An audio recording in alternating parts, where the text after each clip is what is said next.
Hey guys, we're from Carnage. Sam from Carnage. Today's Taco Tuesday. I didn't even know it was Tuesday. I just wore the shirt.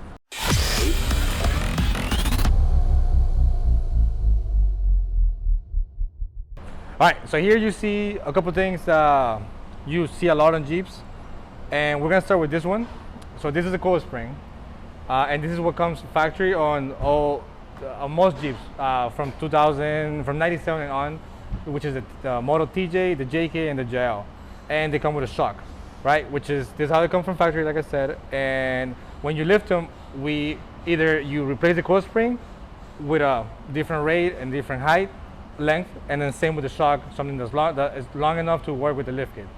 Another option is to have coil spacers, which we don't recommend unless it's a must, and you're just trying to get a little bit of clearance to, correct the right height, front or rear on the vehicle. And then here we have a coilover. This is what's commonly considered a coilover setup, which is very similar to a McPherson strut setup or something you're going to find in a typical car. In its most basic form, it's not much different than an actual shock. This is what's called a threaded shock. As you can see here, it's a shock that's threaded. On this threaded adjustment is a spring retainers. And what this does is you actually put the springs inside the shock and gives you a strut assembly. Now we've explained what a strut is, what a coilover is, and shock and the spring is. So essentially, they're kind of the same thing. You accomplish the same thing by running either or. Now, that one has a lot of advantage over this one when it comes to building a custom off-road build, right? Something kind of like what we're doing over there, or some of the vehicles that we have on the other side of the shop. So some of the advantages to a coilover is the fact that it's easier to package in a space that you're working with. Whether it's the front of the vehicle, the back of the vehicle, you're able to French the mount through the frame, giving it way better angles, which makes the suspension work optimal compared to just running a regular coil spring and shock. Even on this system, on these shocks, on certain Jeeps, is recommended to outboard, which is when you put the shock on the outside of the frame and you cut through the frame to be able to get a better angle. On every Jeep. Yeah, technically on every Jeep is recommended to outboard. The further out the shocks are, the more stability you get. So. Correct. Yeah. Yes. So, like I was saying, this is easier to package into a Jeep and than a shock and a spring is when you're doing custom modifications. So when you're moving axle forward or back, a coil spring is just harder to. I got lost. What's better for most people? What do you think? Okay, so there you go. That's an easier question to answer. So what's better for you? It really depends on you because there's so many variables to why run that. So the main reason why people want to run coilovers is because they look cool. Like 90% of clients that come through the shop, they ask me, I want to run a coilover, is because they know and they like how it looks and they know it's cool, but they don't really know the reason why. So at the end of the day, you kind of want to just go with what's better for you, right? 90% of the people, a coil spring setup is right. I mean, look at like Robert, 5 Jeep Life. On his LJ, before he had the issues with it, he was doing obstacles that most people could never do on coil springs. And not LJ version 1, pre-fire. Yeah, pre-fire. Yeah, you're right. That Jeep had coil springs. Like, look at, for instance, Brandon's Jeep right now. It's a 1-ton Jeep on 40s, and it's on coil springs and coilovers, and it flexes amazing. Look at Blue Waffle. Blue Waffle is a combination of front and rear. Like, it has coil springs and coilovers. There's a common misconception that coilovers are going to give you more articulation or more flex. Yes, that is something that people, every time they come to a shop, I want more flex, I need coilovers. It's like, no. Like, we've seen coilover setups that look badass, but they get out flexed by a leaf spring. If you know what a leaf spring is, it's it looks like this. It's Corvette technology from like pretty much, or truck. Hater. There is no right answer or wrong answer. Like look at Ali's Jeep. It has coilovers in the rear, which is opposite of most people. Coil springs in the front. And that Jeep flexes. It flexes too much. Yeah. Probably it flexes too much. In my opinion, when you're doing custom work, when you're stretching an axle, doing something like that, that's when I like to run coilovers. Because I think it's a lot easier to have to just weld, 2 little tabs on the axle and on the frame, a tower, rather than moving coil springs, moving all that. Plus, especially on a stock frame TJ or JK, where the frame tends to come down in the rear, it's a lot harder to run a long coil spring, which is going to give you the distance you need. Which essentially, it's something that I have to work on. So I'm keeping the rear on the TJ on coil springs, and I'll explain further down the line why I'm doing that instead of going coilovers now, which will definitely be the best option right now. And like I said, I'll go into details of why I'm keeping the coil springs. But one of the problems that I'm going to run into is that the coil spring is the Jeep could flex the suspension setup could flex so much, and the coil spring could only go so far. So it ends up popping out. Right before it comes out. There's solutions for it. You know, you can put retainers in the top and bottom, which will essentially like stretch the coil as it flexes. But you kind of don't want to do that. And if that retainer breaks, some shit's going down. Yeah, somebody's getting their spring. face rearranged if they're near that coil spring. So while coilovers are really cool, they look really nice, they offer a lot of advantages when it comes to packaging and things like that. It's also not as expensive as people might think, because at the end of the day, once you average in the price of a shock, the price of good a quality spring, shock. Yeah, of course. A good quality shock. The price of the shock, price of the spring, especially if it's a reservoir shock, it's not much more than a coilover. But you have to go with what works. Like an Ali's Jeep, we went with coil springs in the front because there's no reason to go coilovers. There's no reason to spend the time, spend the money, spend the work to run coilovers. But in the rear, when we stretched it, we're going to end up with a very small, very short coil, a very short shock in reality. So that's why we went. Some of the disadvantages to coil. First of all, what's the disadvantage to coil springs? Disadvantage to coil springs. They don't look cool. I think that's a disadvantage. Also, as we said, when it comes to custom work, it's a lot harder to package because with a coil spring coilover, you need that much space, roughly. I mean, in theory, I guess you could run them like some of the older trucks like that. But like Fords runs exactly. Like that. Yeah. Those are factory setups, but those end up with very short shocks. So when on a Jeep, you're going to end up with a setup like so. And that takes up, look how much space that takes up rather than, which you can use the spring as an example because the spring is the fattest part. Look how much space that takes up, how much over that one. So a coil spring setup is going to take up a lot more space. And a coilover setup is going to take up a lot less space. Correct. But a coilover setup is going to be. But a currently set up coilover on a Jeep, especially in the rear, should go on top of the axle or slightly in front of the axle. Behind is kind of an option, and it's usually most common way to do it. And usually it's because of package on TJs and. Well, most people on a TJ will mount them facing towards the back for packaging. Right. The proper way to set it up is to have both. Correct. And the reason why people do that on TJs, because I actually got a discussion with a client about that. Like the shock works better going backwards, and it's actually no, it doesn't work better that way. The reason why people do it like that on TJs and LGs is because there's a dead space behind the frame, behind the coil spring mount, that allows the tower to go into, and you wouldn't have to cut the body of your Jeep, which ideally is awesome because a lot of people don't like cutting the floor of the Jeep because it adds so much extra work. You have to enclose the box after that. We could talk for hours about it because when suspension travels, but essentially as the suspension droops, the wheelbase gets shorter, correct? Correct. So ideally you want both of them to go towards the inside. This is the front and then the rear would be here.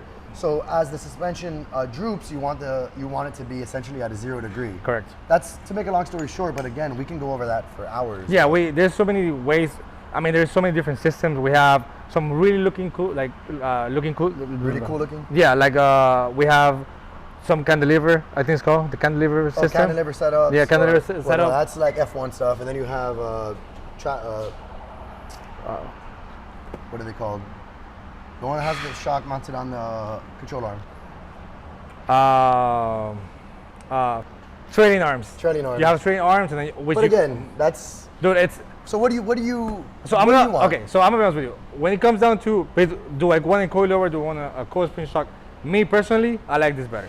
Why? Because I like to show up with a really nice setup 4-door on coil springs and shocks, like what Brandon's doing right now, and show all the kits on the coilovers and bypass shocks what that could do. I think that's so much cooler. It shows, because everybody thinks that coilovers flex more, which is a misconception. But I think just having a really nice rig set up on coils and shocks keeps it simple, keeps it low budget. Which we're Jeepers, man. Like we suffer as much as you do when it comes to buying parts and buying stuff. It just gets expensive quick. So keeping this, especially if you're paying somebody to do the work, is definitely cheaper and better to do this route. If you're doing most of the work yourself, or you're okay it just depends spending the penny. Like yeah, like this might be cheaper to package. For instance, on your TJ in the front end, if a customer was paying 100%. Wait, which is why we went this route, because I wanted to keep the front coil springs. There's no right or wrong answer. And Sammy keeps saying no, don't do it. It's just do coilovers. There's no right or wrong answer. There's no definite one is better than the other. In the most extreme circumstances, a coilover setup would be better. That's why almost every race car company runs coilovers. That's why almost every racer runs coilovers. And And the it's- most extreme setup. But And, people and need it's to mainly because of understand- what you said. It's easier to tune, and on here. No, these are harder to tune. No. They're tunable. Shocks Yeah. are to get a shock that you that's where you see a coilover essentially is cheaper than a shock, because this right here you could adjust the amount of pressure you put into it, and you could play with the spring rates and the spring lengths to get the ride you're looking for. On the spring, you're set up to the amount of pounds that it could take, but also the Go ahead, but also to get a tunable shock, you have to get something that's a lot more pricey, like a 2.5. So now it has a reservoir or nitrogen fill up. So now you're almost paying double what a coilover will cost for just a shock. You get me? So unless if you're into racing and you're into a class that requires you to stay coil springs and shocks, then it's worth spending the money. But if you just want to look cool, still flex, and your build definitely requires to get the shocks packaged correctly, this will be the way to go. Another common misconception as well is that coilovers are easy to adjust the ride height. That is the funniest thing. But they're yeah. not, because people think that you could just, spin these and adjust the ride height. Which is it's called a preload. That's the amount of preload you put into the spring. Yeah, what that's essentially supposed to do is preload the suspension. Again, we get further into that in another video, but that is not technically, and that is not the way to adjust the height of the ride. On car coilovers, the actual housing is threaded, and you could essentially move the housing up and down, which adjusts the ride height. But coilovers are not something that people, within a very small amount, the proper way to do it is not just to use the preloads to adjust the height. So a lot of people think that that's the way to do it. But You have a very small gap that you Yeah, of could, course, they could very adjust small. it to kind of level, and on a proper setup suspension, most preload will be pretty even. But there's some builds, depending on Jake's, that have the gas tank to the side.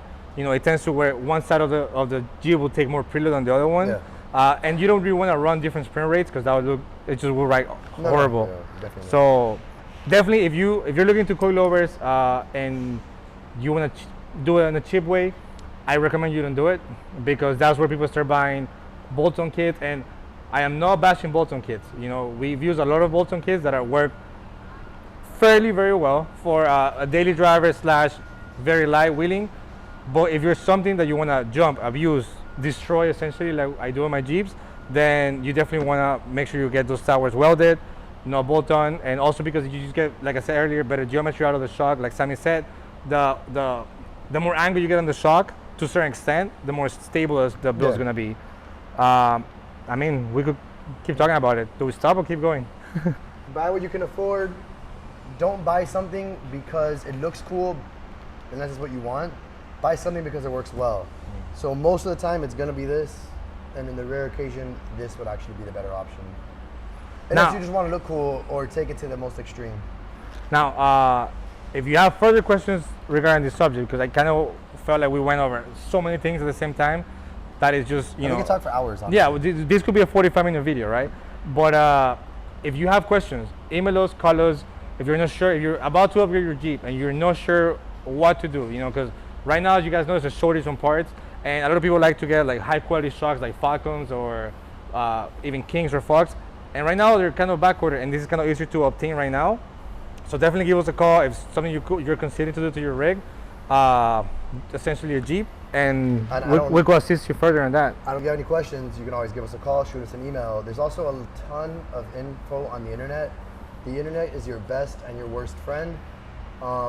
You've read the Bella Vista Coilover Bible before. Yeah. That has literally tons of information to the point where it might confuse you. But if you want to dive into this world, that's definitely a good read. Yeah, I definitely think that we Just touch the tip of it. Yeah, no. Just the tip of the iceberg. Every time you come talk to us, we will always recommend everything we just told you. Do your own research on it. Don't just take our word for it.